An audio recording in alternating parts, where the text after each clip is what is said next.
Starfield has been a fascinating game to cover in 2023 because a lot of people waited for this game with bated breath after Bethesda disappointed many with Fallout 76, this online experience that did not launch well at all and took a while before it became, I guess, good enough for it to be a viable product. There are a lot of people still engaging with that game, but it's certainly not seen as among Bethesda's best. And then before that was Fallout 4, which was, something that people had fun with, but Skyrim, I think people still see as the last time Bethesda delivered something truly exceptional that everyone was on board for. And so there was a lot riding on Starfield for it to deliver, especially with its ambition as this space exploration game that delivered infinite possibilities when it comes to that Bethesda sense of exploration and discovery, only to discover that the space aspect hampered the experience, just made the game feel weirdly small, even though it is technically the biggest game we've seen from Bethesda.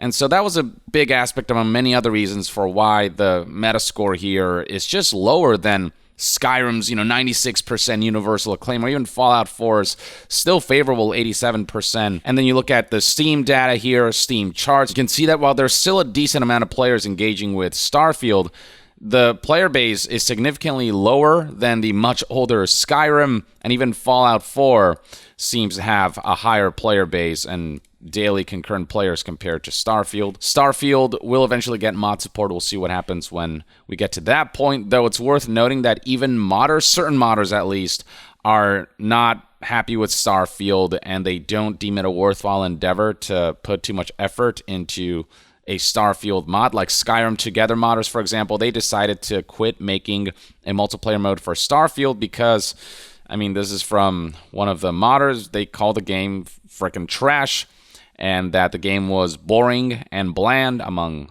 other negative things he had to say about the experience. And now, if we go to Steam, we can see that the game's optics, in terms of public perception surrounding the game, has continued to dip and dip.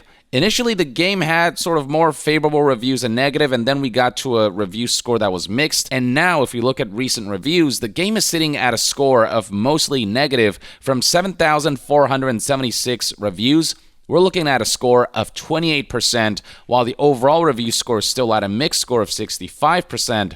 To see this many negative review scores in recent weeks is kind of alarming, and there are numerous theories as to why this is suddenly happening. It might be a case of people are now getting to a point where they've experienced enough of the game. Maybe we're now seeing an influx of people who have officially determined, okay, I've really given this game a chance. I've played the campaign for hours and hours, and I've tried to search for the fun factor in this, and it's just not a game that delivered on its ambitions. It's also worth noting that Starfield is seeing a significant sale right now with a 30% price reduction. So maybe more people have been getting this game, and with the initial glow and hype of the game dying down and people maybe looking at this more objectively, especially with how much they've been cautioned about this game, they're experiencing a lot of the flaws that people have been pointing out, and maybe there's a general agreement that, even if you are, on some level enjoying this experience, it is still very much flawed, and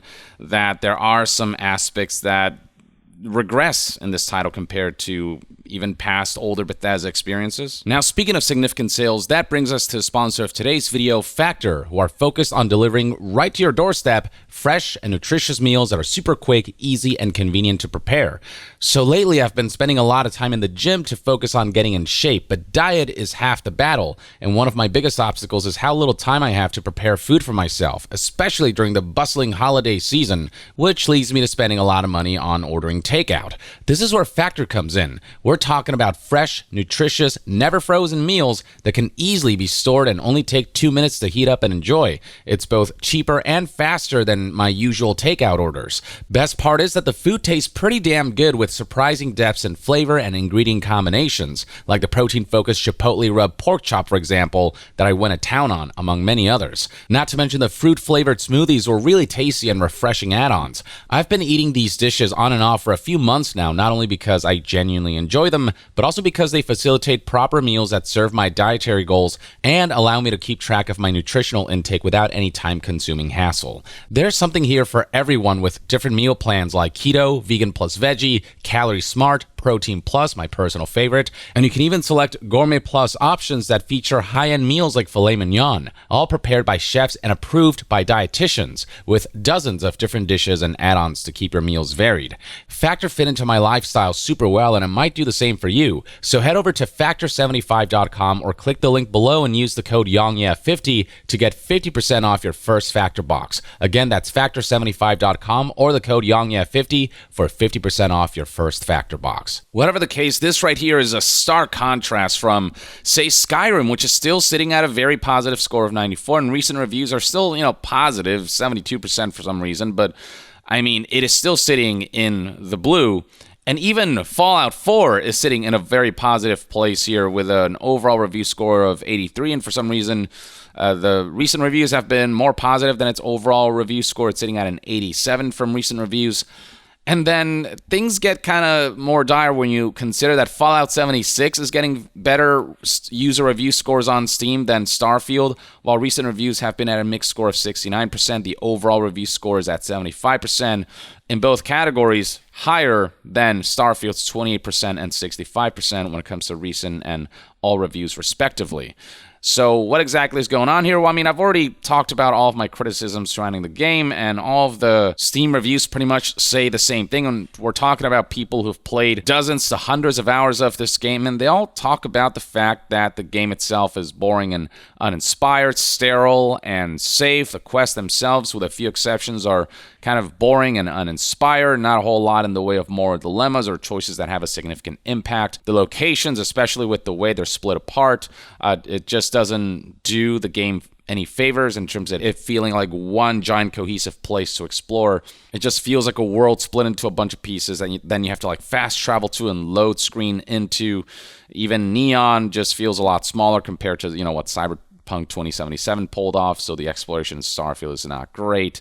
The ending and just the gameplay loop or the campaign loop, while it's an interesting idea, I don't know, it's not something that really sticks compared to a complete narrative experience with a lot of impactful moments that have player agency kind of affect the storyline. It is just very much like this infinitely looping journey, and the journey itself isn't compelling, so that doesn't do it any favors. While there were some compliments about Starfield, like its combat and the shipbuilding and all these things, generally people deem it to be just kind of a very mediocre experience. Big Cup of Mediocrity says this particular review that was more recent, posted in December.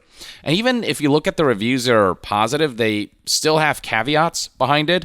So this one, for example, here's a positive review that played over 270 hours of the game, now 290, and despite giving it a thumbs up, they say, unfortunately, at the end of the day, this storytelling just falls flat, not enough branching options, and they list a bunch of criticisms. The game overall is a bit of a letdown. We're playing a game and once again having to fix things. We always have to fix the modders. Where's the maturity? Where's the polish? Where is just the evolution of the Bethesda formula for it to really feel modern and not like modders have to make the game good or adequate in certain respects? And so some people, even those who've had an enjoyable enough experience where they aren't willing to give it a thumbs down, it's kind of like a hesitant thumbs up. Bethesda at this point, with kind of their outdated design, is treading on thin ice at this point in terms of their ability to keep up with some of the more celebrated games, especially in 2023. Now, it's not just that more and more people are finishing this rather extensive game and sharing their thoughts after having played dozens to hundreds of hours. Content creators have had a chance to spend as much time with the game as they could and have been able to make extensive videos highlighting why this game is so flawed. And among those videos is this one by Nakey Jakey, who makes these long-form essay-style video reviews discussing games' pros and, in some cases, games' flaws. And he covered Starfield in particular, just specifically Bethesda's game design being outdated a decade ago and how that outdated game design was essentially applied in Starfield, and it felt like an experience that didn't grow but rather added an extra layer of complexity by making it a space exploration game. And that made the outdated design stand out that much more because the ambition was too much for that outdated design to handle. And I think he made a really constructive and critical video here that garnered really positive reception. And I mean, it has 4.4 million views. And I'd say it was around that time that we started to see an influx of negative reviews. I think it's just a matter of people having marinated with the game long enough where they can finally reflect. And people like Nakey Jakey, I think they really put it into perspective really well. I think content creators like this maybe put into words what people have a hard time conveying in terms of how they feel about a game, and when it's finally put into perspective in an organized manner like some content creators do, it suddenly makes them go, aha, yeah, that's it. And it makes them kind of give their opinion on the game and want to share that opinion on a platform like Steam where they can actually provide feedback and express why they feel like this thing that they were so invested in emotionally and something that they were so excited for kind of under-delivered, in the hopes that hopefully feedback can be taken for future Bethesda titles like Elder Scrolls 6.